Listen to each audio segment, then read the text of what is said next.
Peace. Assalamu alaikum, everybody. It's Mumtana with that Ansari Life. How y'all doing? Family, let me tell y'all. I feel anxiety coming on. Ever since my son was murdered back in July, I have anxiety now. And so I took off last semester from school to try to get my head together because I cry every day now, but for real, I was just like horrible in stores, whatever. And so now I finally sat down last week and enrolled in classes, and but it didn't dawn on me, like January 9th is literally like 2 weeks away, I think. Something like that. What's the day? The 21st, the 20th? It's really, really close, 2 or 3 weeks away. So I just came and bought my parking permit for the school. And so now I'm going to go into the bookstore to snapshot the ISBN numbers for the books I need and go to Amazon to get it for cheaper. But hopefully. But I'm just noticing, like, I'm legit getting nervous. Like, not nervous, like regular nervousness. I think it's anxiety. And I'm getting nervous. Like, I have to do it. I really, really debated on not coming back to school because my son and I, we're both juniors in college, and he had taken off for like a year or more, probably more. And you know, he had finally decided, okay, mommy, I'm going back to school and I'm going to become a professor. Because even though he didn't have his degree yet, he was instrumental in helping the school, the Ramapo College, in helping the professors there and others with Native American history, and helping bridge the gap between those two, you know, communities, the tribal community and the academic community. He was lecturing all over the place. He would go into professors would have him come because he was just so great, not only with Native history but history in general. But they would use him a lot for historical accounts pertaining to Native peoples per se. And so they would have him come and speak to their classes and things like that. He went into middle schools, high schools, I think high schools too. I know colleges, middle schools, other institutions like museums and such. Again, the United Nations. He's gone to so many colleges. NYU, of course, Ramapo, as I said, Fairleigh Dickinson, just different places. And so he was very well known, and he was so instrumental to the Ramapo College community that even though he didn't have his degree yet, they were actually trying to put him in position as an assistant professor. And so when he graduated, he'd already have a job as a professor. So we were, and then I'm also, as I said, in college. I'm in college for humanities, and that's what I plan to do too. Go, you know, get my master's and become a professor, because I love humanities. Well, my son liked to focus on history more than me. I'm kind of like all over the place. I have an artistic mind, so I'm like all over, and I want to teach about this and teach about that and teach about this.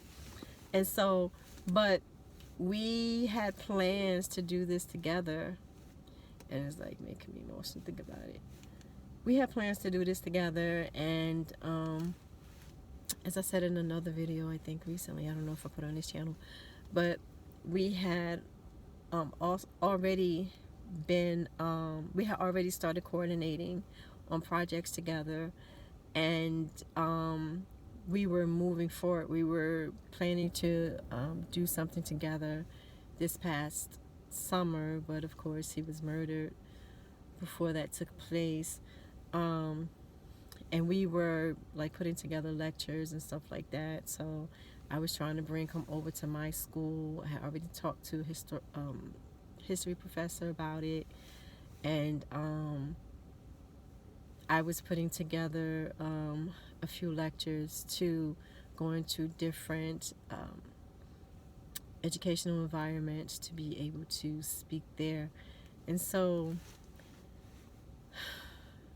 now that he and I can't collaborate in the physical, at least we can't collaborate together, I was just really like, I don't really want to do this no more.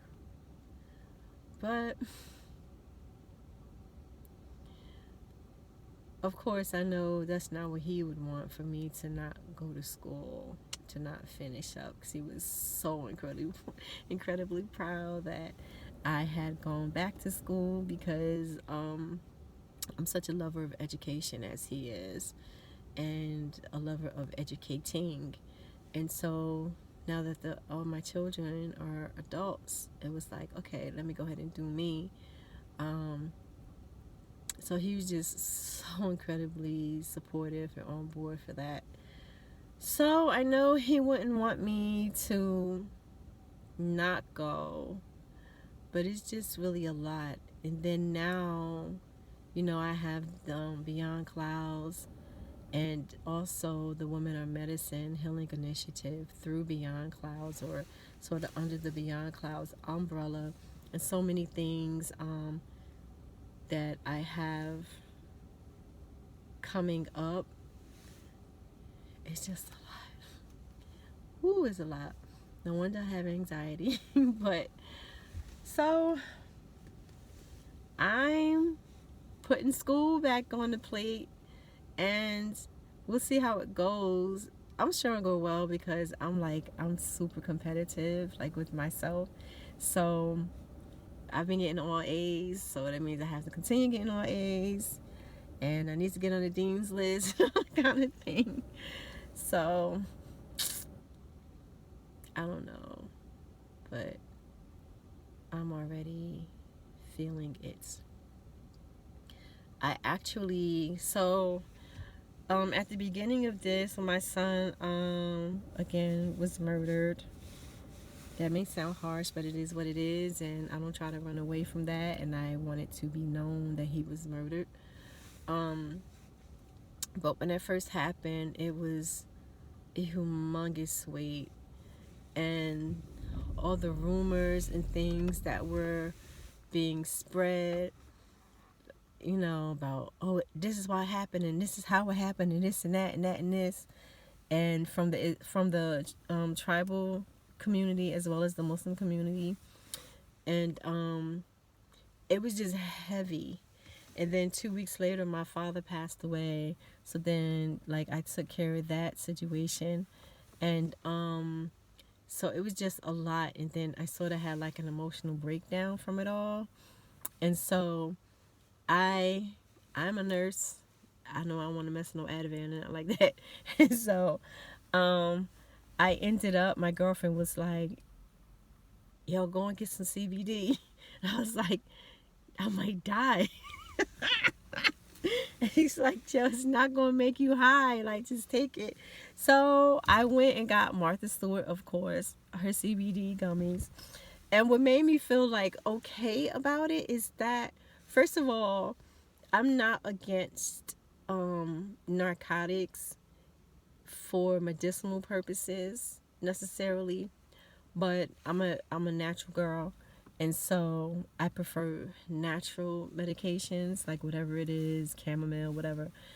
But Wegmans, they had it right out on the floor, so I'm like, oh, it must not be weed.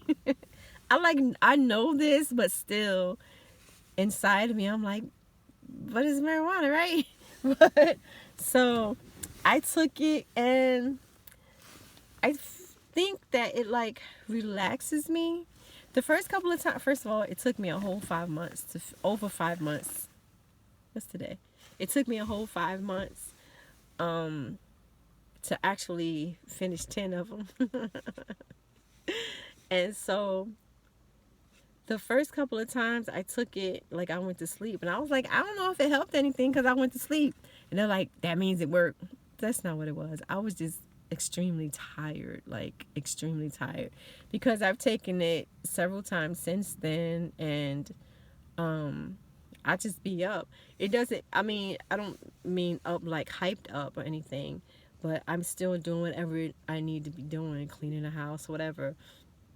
But it seemed like it calmed me down a little, like relaxed me. So when I ran out of them, like last week or whatever, I was like, I'm going to go get some more. But I can't find them anywhere now. So I ended up buying this other homeopathic tablet. They're like 50 in the pack for, it's like $10 or something, which that was pretty dope. The 10 gummies was like $14.95 maybe for 10, which, you know, when you look at per gummy, like it's really inexpensive. But this is 50 for the price I said. And I haven't started taking them yet. So I'm hoping, and it says on there it's like all natural because it's homeopathic, but it also says that it doesn't make you drowsy. But I'm like super scary. So let me tell you a little about myself. So I have addiction on both sides of my family, like big time addictions. And so according to a health professor I had some years ago, we have an addictive gene. And so what happens is if you try a drug, either you're not going to like it and you're just like, this is dumb, I don't mess with that no more. Or you're going to try it and you're going to freaking love it and you're going to become an addict. And so I do my best to stay away from certain things because I ain't trying to play with that fire. And so even though I know things, you know, are supposed to not do these sorts of things to you, give you an addiction, I'm still leery. I'm like, I don't know, I'll just brave the cold because I don't know, like I might die. I swear to God, I be feeling like, what if I don't wake up? And so even about maybe 4 years or so ago, whenever it was, I was going through my health difficulties with the bilateral pulmonary embolism that I had, the blood clots in my chest. I was in and out the hospital. It was an extremely challenging time for me. But the pain, oh God, that pain was horrific. And I have a very, very, very high pain tolerance. But that pain was kicking my butt. And I would not take anything until finally I was like, what'd you say you got?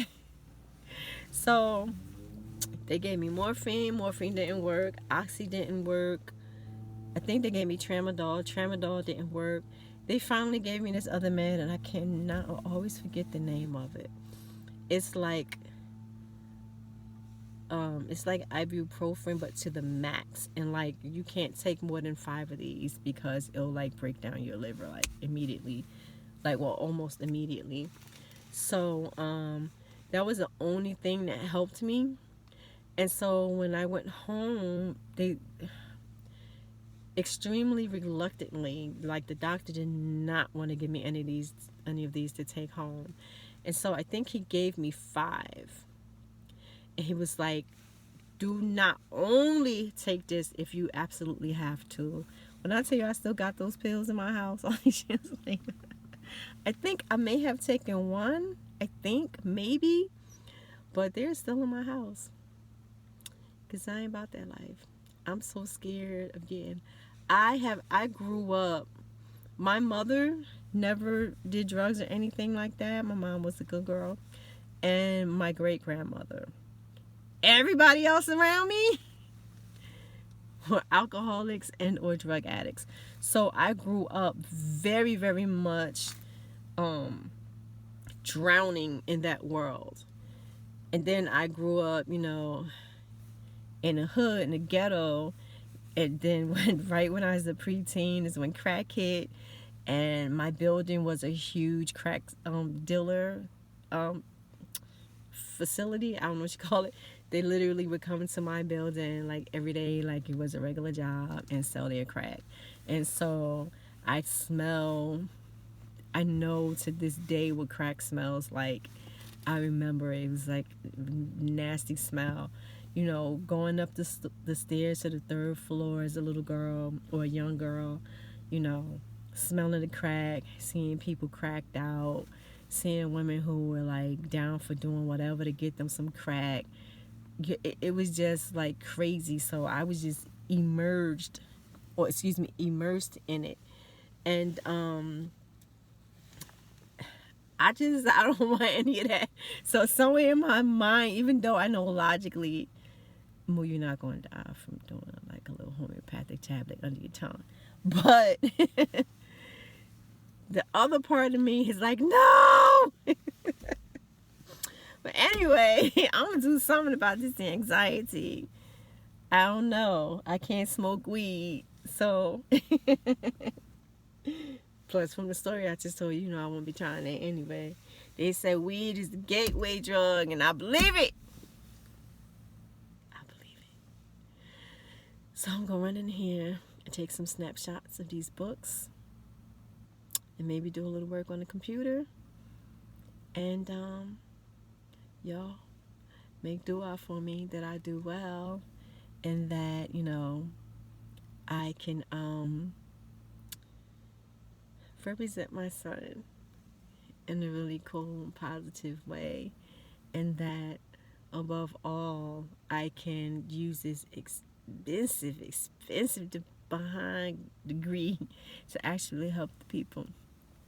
So with that being said, peace. Assalamu alaikum. I hope you all are having a wonderful day.